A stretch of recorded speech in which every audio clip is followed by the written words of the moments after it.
तो hi students, आज हम लोग स्टार्ट करने वाले हैं यूजीसी नेट पेपर 1 का फर्स्ट यूनिट जो कि है teaching aptitude.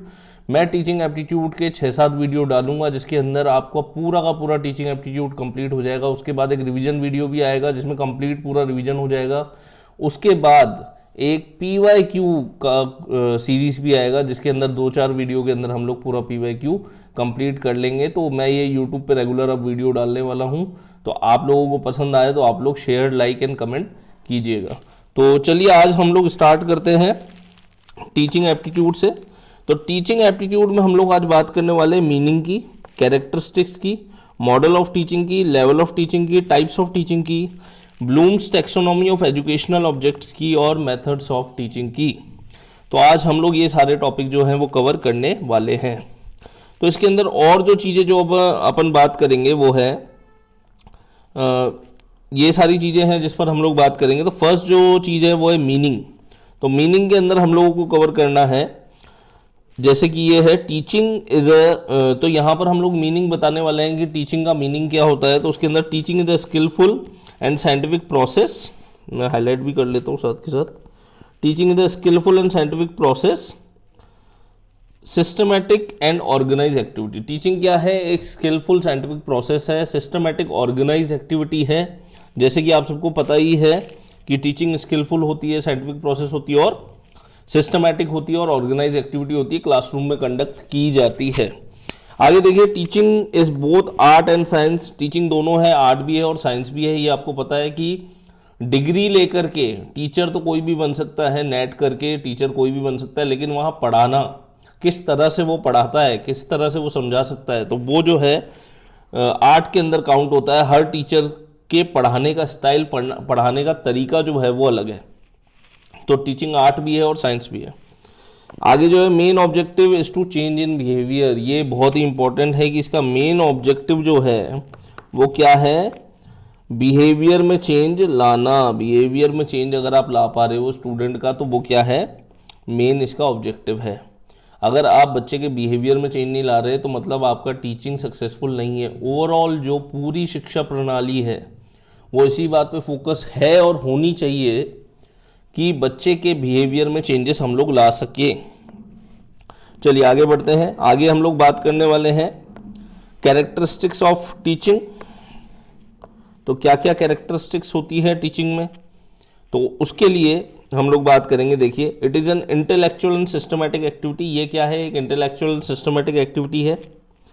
It take place in dynamic environment. ये डायनेमिक इन्वायरमेंट में प्लेस लेती है। डायनेमिक इन्वायरमेंट का मतलब क्या हुआ? अगर एक क्लासरूम में 100 बच्चे हैं और मैं उन्हें पढ़ा रहा हूँ, तो कहीं से कोई भी क्वेश्चन आ सकता है, कोई भी परिस्थिति उत्पन्न हो सकती है, मुझे उसका आंसर आना चाहिए, मुझे बच्चे को फुल्ली सेटिस्फाई वहाँ पर करना होगा। इंटेलेक्चुअल एक्टिविटी है, सिस्टमैटिक एक्टिविटी आपको पता ही है। It is closely related to education, learning, instruction and training. ये किससे रिलेटेड है? एजुकेशन से, लर्निंग से, इंस्ट्रक्शन से एंड ट्रेनिंग से। एजुकेशन होती है, लर्निंग होती है, इंस्ट्रक्शन दिए जाते हैं और ट्रेन किया जाता है बच्चों को to attain a certain educational skill.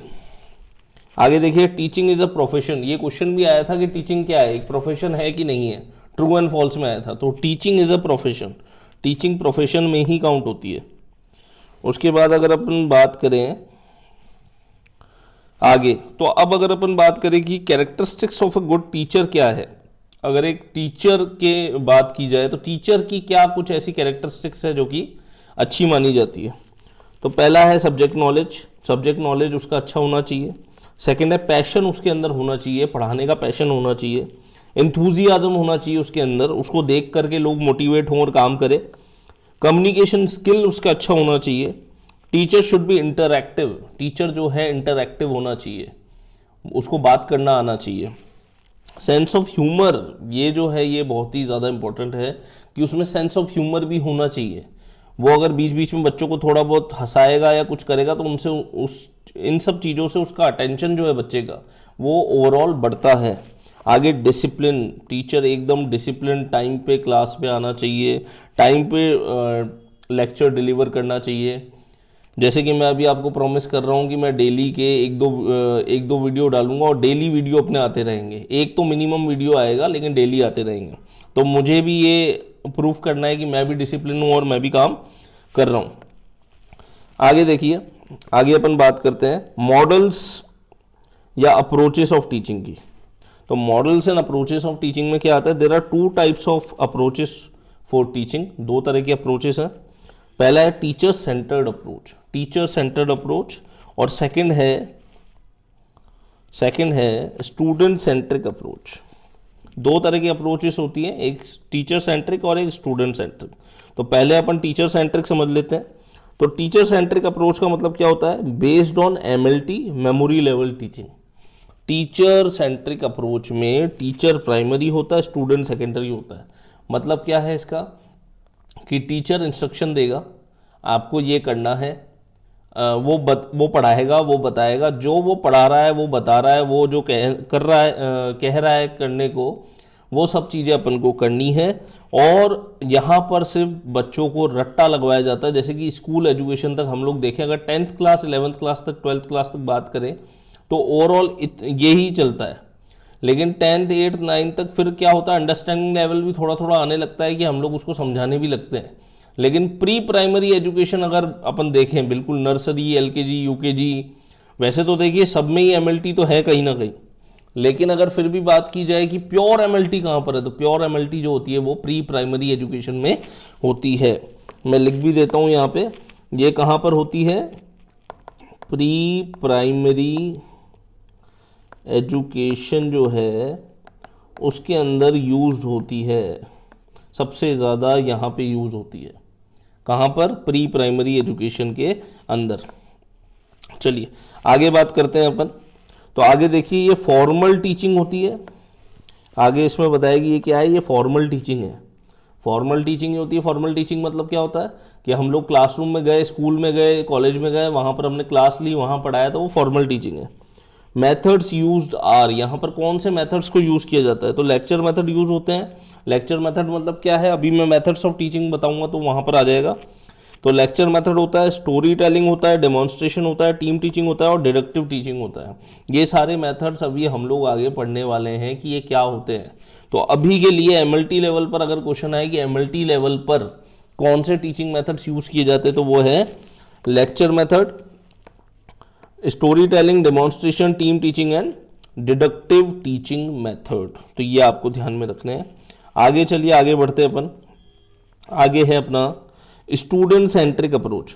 तो स्टूडेंट सेंट्रिक अप्रोच में क्या चीज़ आती है, स्टूडेंट सेंट्रिक अप्रोच बेस्ड है यूएलटी एंड आरएलटी पे, अंडरस्टैंडिंग लेवल टीचिंग पे और रिफ्लेक्टिव लेवल टीचिंग पर ये बेस्ड होता है। Informal and non formal teaching यहाँ पर यूज़ की जाती है। क्या होती है informal and non formal teaching? Informal का मतलब होता है कि बच्चा जो है वो अपने हिसाब से पढ़ रहा है। अपने हिसाब से मतलब जैसे कि आप लोग ऑनलाइन कोर्सेज लेके पढ़ते हैं तो वहाँ पर फिक्स टाइमिंग नहीं है किसी चीज़ का, पढ़ाई वही है, फॉर्मल टीचिंग ही है, लेकिन फिक्स टाइमिंग ऑफ टीचिंग नहीं है। बच्चा अपने हिसाब से कभी रात को वीडियोस देख रहा है, कभी सुबह वीडियोस देख रहा है, तो वो सब किसके अंदर आता है, इनफॉर्मल। एंड नॉन फॉर्मल के अंदर आता है जब वो कोई पर्टिकुलर कोर्स में एनरोल नहीं करता, वो ऑब्जर्व करके सीखता है, वो ओपन सोसाइटी से सीखता है। जैसे कि आपने देखा होगा स्पेसएक्स इलॉन मस्क ने बनाई, तो उसने रॉकेट कैसे बनाई कि रीयूजेबल रॉकेट। तो उसने देखा कि ऐसे रॉकेट्स की ज़रूरत है जो कि रॉकेट ऊपर जाए और वापस भी आ जाए, तो ऐसे रॉकेट्स बनाए। उसने कैसे बनाया, वो खुद ऑब्जर्व की प्रॉब्लम, उसने खुद उसका सॉल्यूशन निकाला, किसी टेक्स्ट बुक में नहीं था। वो होता है नॉन फॉर्मल टीचिंग, वहाँ पर वो खुद सीखा, नॉन फॉर्मल एजुकेशन उसने ली है। आगे देखिए, student are more active, student यहाँ पर ज़्यादा एक्टिव होता है। मेथड्स यूज्ड आर, यहाँ पर कुछ मेथड्स यूज़ किए जाते हैं जैसे कि वहाँ किए गए थे टीचर सेंट्रिक में। तो मेथड्स कौन कौन से यूज़ किए जाते हैं, तो वो है brainstorming method, project method, playway method, problem solving method, group discussion या ह्यूरिस्टिक मेथड और इंडक्टिव टीचिंग मेथड। तो ये सारे मेथड मैं अभी आपको आगे समझाने वाला हूँ। पूरे नोट्स रेडी हैं। इस नोट्स का जो पीडीएफ का लिंक है वो भी मैं वीडियो के नीचे आपको प्रोवाइड कर दूंगा, आप वहाँ से डाउनलोड करके पढ़ सकते हैं। आगे चलिए बात करते हैं लेवल ऑफ टीचिंग की। तो लेवल ऑफ टीचिंग में देखिए क्या है, लेवल ऑफ टीचिंग कितने टाइप्स ऑफ लेवल होते हैं, तो 3 तरह के लेवल हैं। फर्स्ट है memory level teaching, memory level कहाँ काम आएगा, तो मैं लिख भी देता हूँ, ये केवल और केवल काम आता है कहाँ पर, प्री प्राइमरी। लेकिन आगे भी यूज़ होता है, लेकिन मोस्टली कहाँ यूज़ होता है, प्री प्राइमरी एजुकेशन में। ये आप लोगों को ध्यान में रखना है, प्री प्राइमरी एजुकेशन में ही मेमोरी लेवल टीचिंग ज़्यादा करके यूज़ होता है। ये ऑटोक्रेटिक होता है, ऑटोक्रेटिक मतलब तुम्हारी नहीं चलेगी, इसमें जो सिस्टम है वो टीचर का है, टीचर जैसे पढ़ाएगा जैसे चलाएगा वैसे ही चलना है। ऑटोमेटिक जो उसका सिस्टम बना हुआ है वही पढ़ाएगा वैसे ही चलाएगा, सब कुछ उस पर डिपेंड करता है, डेमोक्रेसी यहाँ पे नहीं है। आगे गिवन बाय हर्बर्ट, ये किसने दिया था, हर्बर्ट ने दिया था। ऐसे भी क्वेश्चन आए हैं पहले, अब आना बंद हो गए हैं, लेकिन पहले आए हैं नेट के अंदर। Based on rote learning, rote learning मतलब, रोट लर्निंग का मतलब होता है रट्टा लगाना। ये रोट लर्निंग पर बेस्ड है, मतलब आपको टीचर कंटेंट देगा, आपको सुनाएगा, पोएम सिखाएगा, आपको याद करके सुबह उसको बता देना है। जितना ज़्यादा आपका रट्टा लगाने की कैपेसिटी ज़्यादा है, उतना ही ज़्यादा क्या है वो, आप मेमोरी लेवल टीचिंग जो है आपकी सक्सेसफुल हो रही है। It is stimuli response process. Stimuli response process का मतलब क्या है, जैसे ही मैंने पूछा ये क्वेश्चन है इसका आंसर बताओ, तो वो हैंड टू हैंड उसको इतना रटा हुआ होना चाहिए कि जैसा बुक में प्रिंटेड है वैसा ही वो बोलता जाए, तो स्टिमुली रिस्पॉन्स प्रोसेस है। टेस्ट आर मोस्टली ओरल, इधर ओरल टेस्ट लिए जाते हैं, बच्चे ज़्यादा लिख नहीं पाते और वैसे तो वो लोग ओरली पोएम सुनाते हैं या क्या, तो ओरल टेस्ट पे ज़्यादा ध्यान दिया जाता है। और प्रॉपरली ये क्या है, टीचर सेंट्रिक अप्रोच है। चलिए आगे बढ़ते हैं थोड़ा सा। तो आगे अगर अपन आए तो यहाँ पे अंडरस्टैंडिंग लेवल टीचिंग है, जैसे आपको दिख रहा है। अंडरस्टैंडिंग लेवल टीचिंग के अंदर ये डेमोक्रेसी यहाँ पर होती है, यहाँ पर आप क्वेश्चन आंसर कर सकते हो, यहाँ पूछ सकते हो कि ये कैसे हुआ, आपने कल तो ये पढ़ाया था उसमें तो ये चीज़ थी, आज आप नया रूल बता रहे हो इसके अंदर तो ये नहीं हो रहा है, तो क्यों नहीं हो रहा है। दोनों फैक्ट्स एंड फिगर्स में रिलेशनशिप जो होता है ये आप ध्यान देना, facts and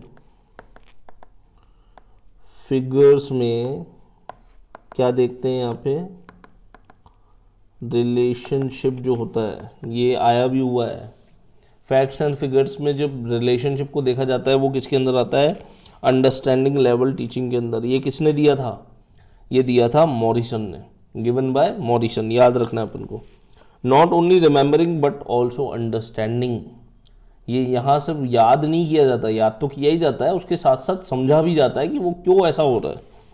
test are objective and essay type, यहाँ पर हम लोग objective and essay type, objective मतलब जैसे आपका टेस्ट होता है एमसीक्यू बेस्ड वैसा टेस्ट, या तो एसे टाइप बेस्ड ले सकते हैं।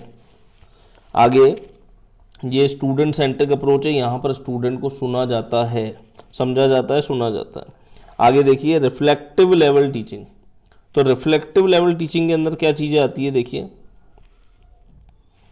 रिफ्लेक्टिव लेवल टीचिंग में आता है डेमोक्रेटिक, ये डेमोक्रेटिक है इन अप्रोच, जैसा कि अंडरस्टैंडिंग लेवल टीचिंग थी, मतलब आपको सुना जाएगा। गिवन बाय हंट, ये हंट ने दी थी।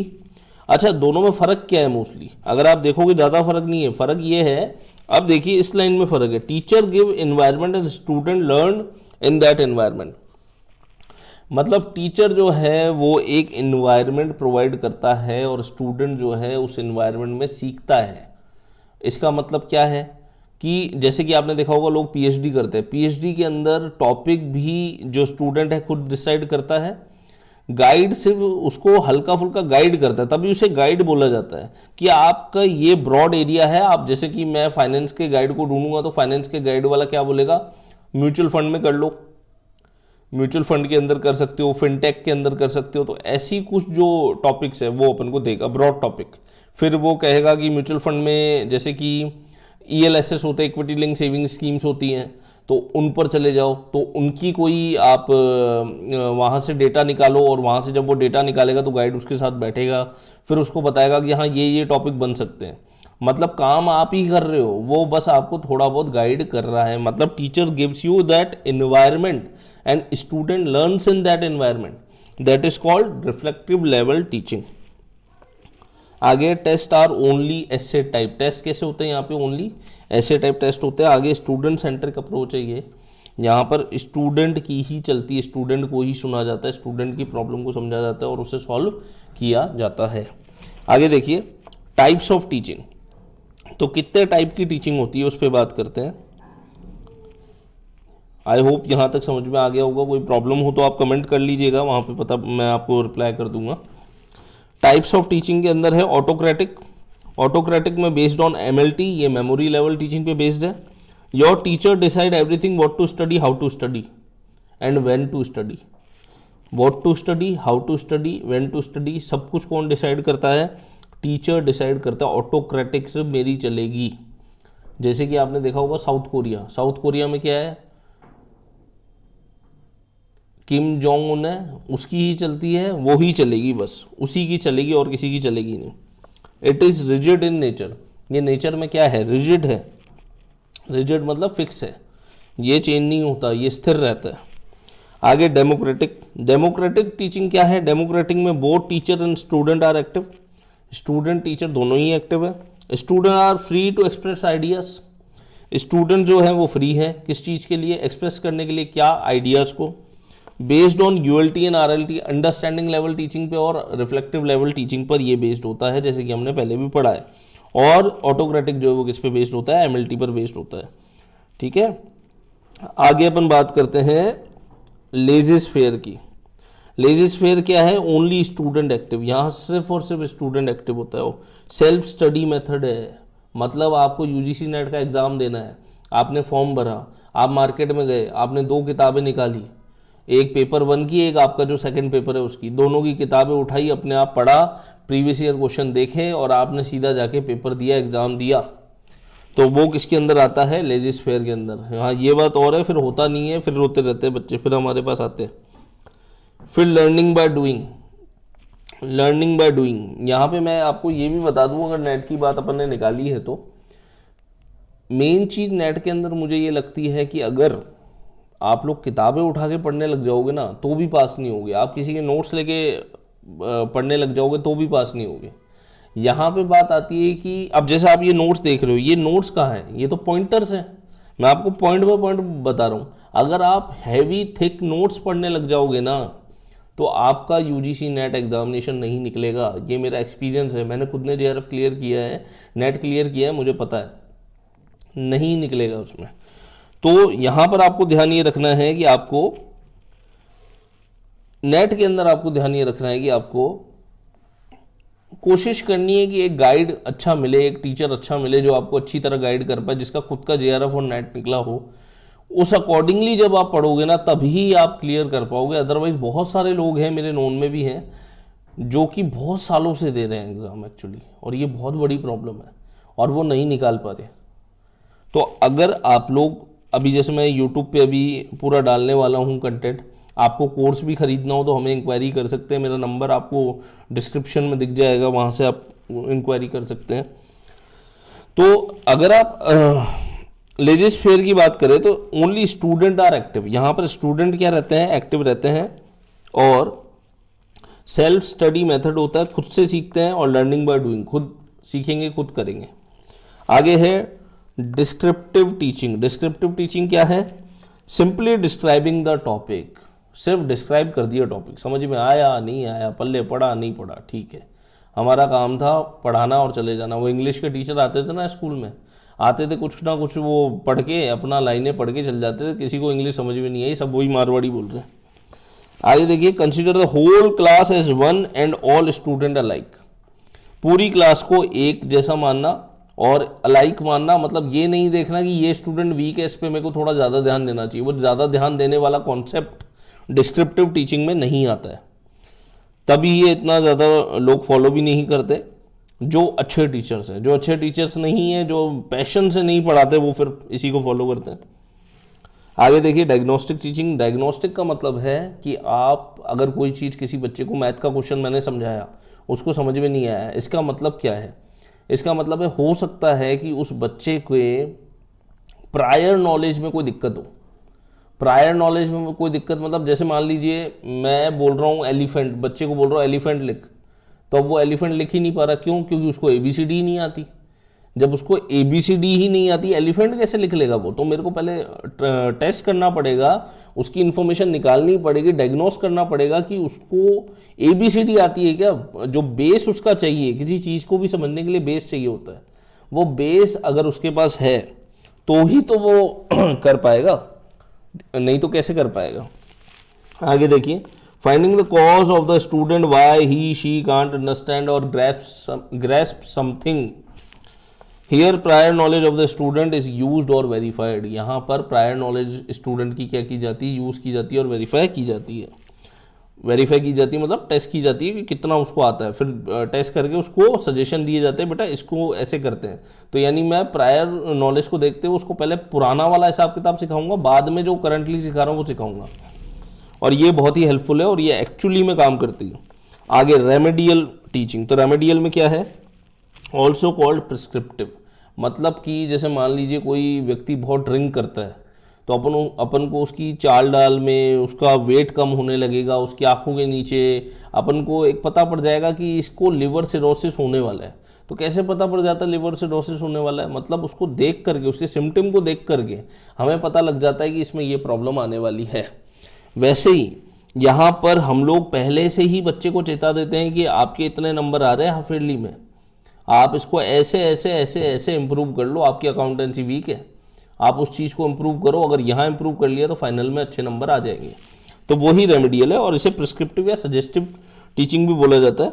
Evaluating teaching method to check effectiveness if learning is not achieve the process में बी रिपीटेड। मतलब इवैल्यूएट करता है टीचर यहाँ पे कि मैंने जो पढ़ाया उसकी इफेक्टिवनेस कितनी है, एक्चुअल में बच्चे को समझ में आया कि नहीं आया, और अगर नहीं आया तो उसी प्रोसेस को बार बार रिपीट करेगा, उसको ठीक करेगा, उसको और बढ़िया करने की कोशिश करेगा। आगे देखिए, आगे अपन लोग बात करते हैं डेमोन्स्ट्रेशन की। तो डेमोन्स्ट्रेशन टीचिंग मेथड क्या होता है, first theory and then practical. Demonstration का मतलब है मैं किसी चीज़ को सिखाऊंगा, मैं आपको कार बनाना सिखाऊंगा, तो मैं पहले आपको कार की थ्योरी नहीं पढ़ाऊंगा, मैं आपको सामने सारे पुर्जे रख दूंगा और कार जोड़ के बना के आपको दिखाऊंगा कि कैसे बनाई जाती है। प्रैक्टिकली एक्सपीरियंस करवाना और डेमोन्स्ट्रेट करते करते जब हम पढ़ाते हैं तो वो बेस्ट टीचिंग मेथड भी होता है, वो है डेमोन्स्ट्रेशन मेथड। आगे अपन बात करते, देखिए आगे अपन बात करते हैं एक्शन मेथड पे। तो एक्शन मेथड क्या है, तो here we practise practical and during practice we learn theory. मतलब क्या कह रहा है, यहाँ पे हम प्रैक्टिस करते हैं प्रैक्टिकल का और during practice we learn theory.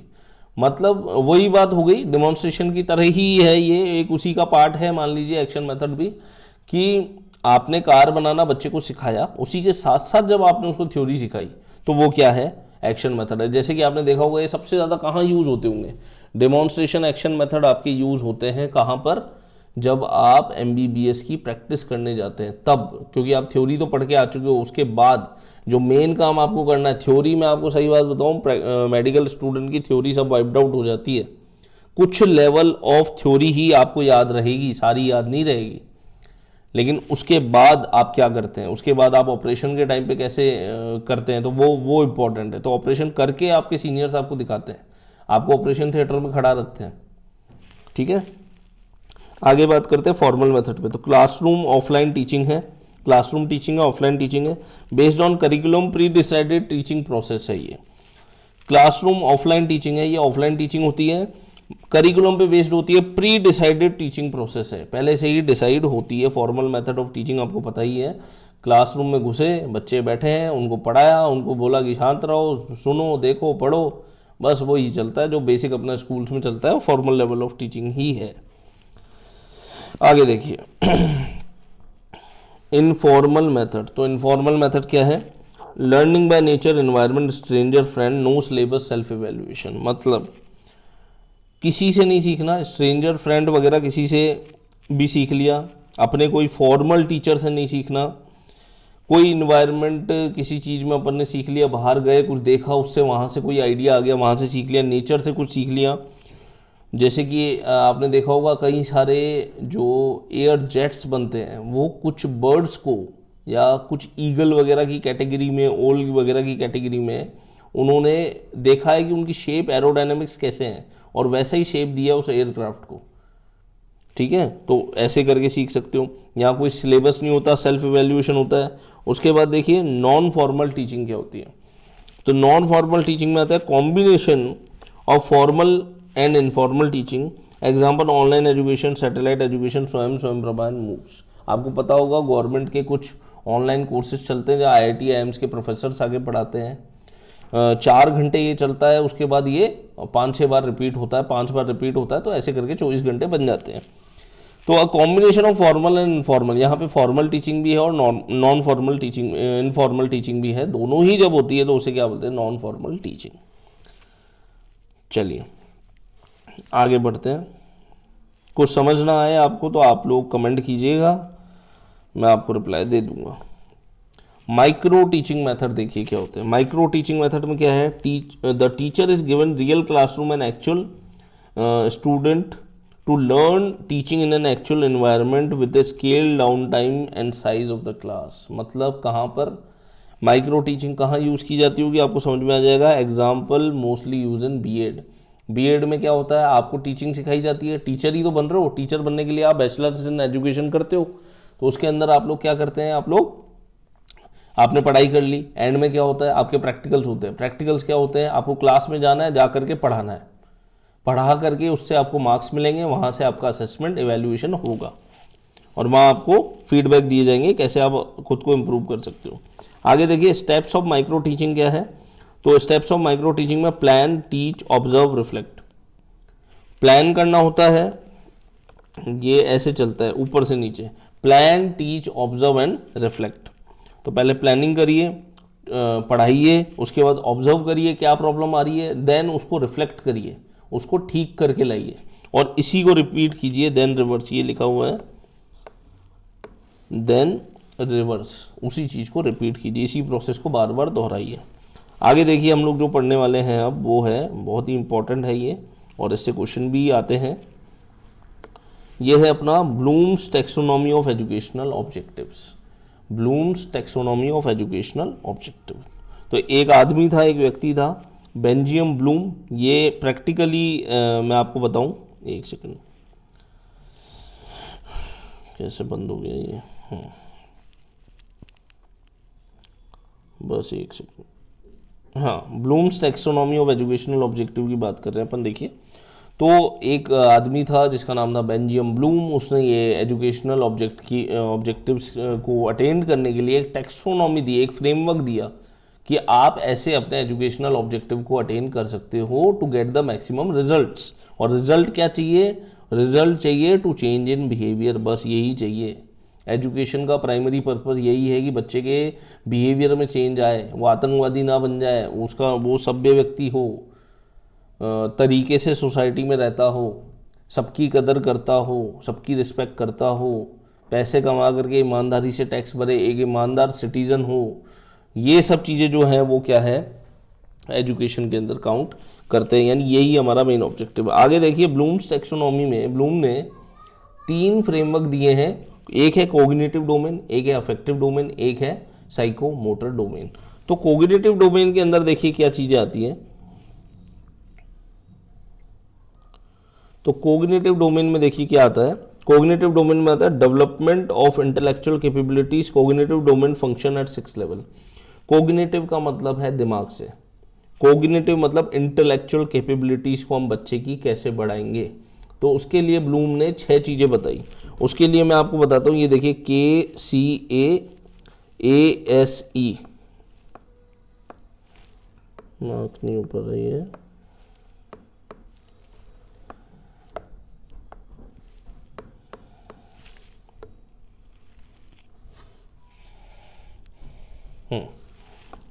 अब देखिए अब हो जाएगा, पेन बंद हो गया था। KCAASE, कैसी है ऐसी ही, तो ऐसे करके आप याद रख सकते हो, तू कैसी है ऐसी ही, तो KCAASE ऐसे करके याद रखना। तो ये क्या है, Siri please don't found anything on the web. Flight mode में नहीं है, ठीक है, थोड़ा डिस्टर्ब हो गया, आगे बढ़ते हैं अपन। तो कोग्निटिव डोमेन के अंदर अगर बात करें तो क्या क्या चीज़ें आती है। KCAASE, तो उसके अंदर आता है knowledge, comprehend, application, analyse, synthesise, evaluation. ये आपको ध्यान रखना है। देखिए आप यहाँ पे चार्ट देखेंगे तो आपको समझ में आएगा। ये देखिए यहाँ पर मैंने बता रखा है एवेल्यूएशन। ये देखिए यहाँ से knowledge, comprehend, application, analyse, synthesise and evaluation. तो ये 6 चीज़ें जो हैं ये नीचे से ऊपर जाती हैं, नीचे से ऊपर जा रही हैं। ये क्या है, ये है आपकी ब्लूम्स टैक्सोनॉमी में कोग्निटिव डोमेन के 6 फैक्टर। पहले बच्चे को नॉलेज दो, उसके बाद कॉम्प्रीहेंड मतलब अंडरस्टैंडिंग, नॉलेज दी, उसको क्या समझ में आई वो चेक करो, हाँ भाई आ गई। उसके बाद उसको बोलो अप्लाई करे उस नॉलेज को, अपनी प्रैक्टिकल लाइफ में अप्लाई करे। उसके बाद एनालाइज करो कि सही से अप्लाई कर रहा है नहीं कर रहा। उसके बाद सिंथेसाइज करो, जो उसने अप्लाई किया उसके टुकड़े करो, टुकड़े करके उसके बाद क्या करेंगे, इवेल्युएट करेंगे उस टुकड़ों को, मतलब उसने सही से सही काम किया या नहीं किया, वो होता है इवेल्युएशन। लास्ट में इवेल्युएशन करेंगे। ये दोनों जो हैं ये हायर लेवल है, कौन से दोनों, इवेल्युएशन एंड सिंथेसाइज, और ये जो लास्ट के हैं ये अपने lower level of cognitive domain है। ठीक है, तो चलिए आगे बढ़ते हैं अपन। आगे देखिए यहाँ पे आता है अफेक्टिव डोमेन। सेकेंड चीज है अफेक्टिव डोमेन। तो अफेक्टिव डोमेन में क्या चीज़ आती है, it is also called the autonomous development level. इसको ऑटोनॉमस डेवलपमेंट लेवल भी बोलते हैं, इस नाम से भी क्वेश्चन आया है, आपको ध्यान में रखना है ये बात। आगे अफेक्टिव डोमेन है क्या, अफेक्टिव डोमेन है इमोशनल इंटेलिजेंस से रिलेटेड, इमोशनल इंटेलिजेंस से रिलेटेड होता है क्या अफेक्टिव डोमेन। तो इसको ऑटोनॉमस डेवलपमेंट लेवल भी बोलते हैं, यानी आपके इमोशंस कितने आपके कंट्रोल में है वो भी फैक्टर जरूरी है। It include change in attitude, perception, motivation, valuing and learning. अब ये देखिए कितने ज़रूरी चीज़ है, ये व्यक्ति का चरित्र बनाते हैं एक्चुअल में, ये उसका बेस फाउंडेशन बनाते हैं। तो इसमें क्या क्या चीज़ें आती हैं, एटीट्यूड, परसेप्शन, एथिक्स। उसके क्या एथिक्स है लिखा हुआ नहीं होगा लेकिन ठीक है आप ऐड कर लेना, ethics, motivation, valuing and learning, ये सारी चीज़ें इसके अंदर आती हैं। चलिए आगे बढ़ते हैं। अब देखिए इसका भी एक निमोनिक है। निमोनिक क्या है, निमोनिक है देखिए R R walk. R R walk, R R walk क्या है, receiving, responding, valuing, organising, characterising. ये इसका निमोनिक मैंने बनाया आर आर वॉक, आपको ध्यान रहेगा। पहले का क्या था, कैसी है ए एस ई, कैसी है ऐसी ही। आगे है R R walk, receiving, responding, valuing, organising, characterising. इसके अंदर क्या चीज़ें आती हैं, इसके अंदर देखिए, इसके अंदर मैं आपको दिखा देता हूँ। इसके अंदर है देखिए receiving, responding, valuing, organising and then characterising. तो ये भी ऐसे जाता है नीचे से ऊपर, नीचे से ऊपर जाता है। ये जो इसके अंदर ये जो है ये हायर लेवल है, और ये जो चारों हैं ये लोअर लेवल में काउंट होते हैं। ठीक है, तो यहाँ तक आई होप समझ में आया होगा। आगे देखते हैं। देखिए ये था अपना अफेक्टिव डोमेन यानी इमोशनल इंटेलिजेंस से रिलेटेड। तो इसके अंदर आपको मैं फिर बता दूँ, receiving, responding, valuing, organising, characterising, ये जो है ये क्या है, ये स्टेप्स है कि आप किसी बच्चे की इमोशनल इंटेलिजेंस को कैसे नापोगे और कैसे उसको इम्प्रूव करोगे। तो आपको नीचे शुरू करना है, पहले आपको रिसीव करना है, उससे पूछना है भाई क्या चल रहा है, कैसा है, उसका एटीट्यूड देखना है, सब चीज़ें। तो आपको रिसीव हुई नॉलेज, उसके बाद रिस्पॉन्ड करना है आपको, उसको करेक्टिव एक्शंस बताना है, देन वो वैल्यू करेगा और उसको अप्लाई करेगा, देन ऑर्गेनाइज और कॉन्सेप्चुअलाइज चीज़ें होगी, उसके बाद उसका कैरेक्टर बनेगा, कैरेक्टर पूरा निर्माण होगा। उसके बाद आगे बढ़ते हैं। देखिए एक सेकेंड, आगे बढ़ते हैं। देखिए साइकोमोटर डोमेन में, साइकोमोटर डोमेन क्या होती है, तो साइकोमोटर डोमेन का मतलब है डेमोन्स्ट्रेशन, लर्निंग बाय डूइंग और टेक्निकल स्किल्स। तो डेमोन्स्ट्रेशन करना, लर्निंग बाय डूइंग यानी आप किसी को कुछ सिखाते सिखाते, मैंने आपको बताया था साइकोमोटर डोमेन का मतलब, डेमोन्स्ट्रेशन का मतलब बताया था मैंने आपको कि वहाँ पर लर्निंग बाय डूइंग होता है, मतलब आप कोई चीज़ करके फिर सिखाते हो। टेक्निकल स्किल है, लर्निंग बाय डूइंग है, डेमोन्स्ट्रेशन है। ठीक है, there is a 5 level, 5 level इसके अंदर भी बताया साइकोमोटर डोमेन में। साइकोमोटर डोमेन जैसे ही आए वर्ड आपको ध्यान आना चाहिए एक ही चीज़, वो है ये वाला टेक्निकल टेक्निकल स्किल्स, ठीक है। टेक्निकल स्किल्स जो है वो आपके अंदर अगर हैं तो आपका साइकोमोटर डोमेन अच्छा है। आगे देखिए, इसके अंदर भी निमोनिक्स हैं, IMPAN, इम्पैन। पहले में क्या था, कैसी है, ASE, ऐसी ही। उसके बाद क्या था, RR वॉक। उसके बाद क्या है, इम्पैन, imitation, manipulation, precision, articulation and naturalisation, ठीक है। देन आगे बढ़ते हैं, देखिए ये सारा आपने किसके अंदर आ गया, टेक्निकल में, और इसमें मैंने ये समझाया भी हुआ है। देखिए imitation, manipulation, precision, articulation and naturalisation, तो ये भी बढ़ता हुआ प्रोसेस है, नीचे से ऊपर की ओर जाता है, ठीक है। सबसे पहले इमिटेट करो, मैनिपुलेट करो, फिर प्रिसाइज करो, फिर आर्टिकुलेट करो, देन नेचुरलाइजेशन करो। ये बस आपको पता होने चाहिए किस फॉर्म में नीचे से ऊपर कैसे चलते हैं, और याद आपको होने चाहिए। आगे देखिए, मेथड्स ऑफ टीचिंग की बात करते हैं अब, एक सेकेंड। Methods of teaching,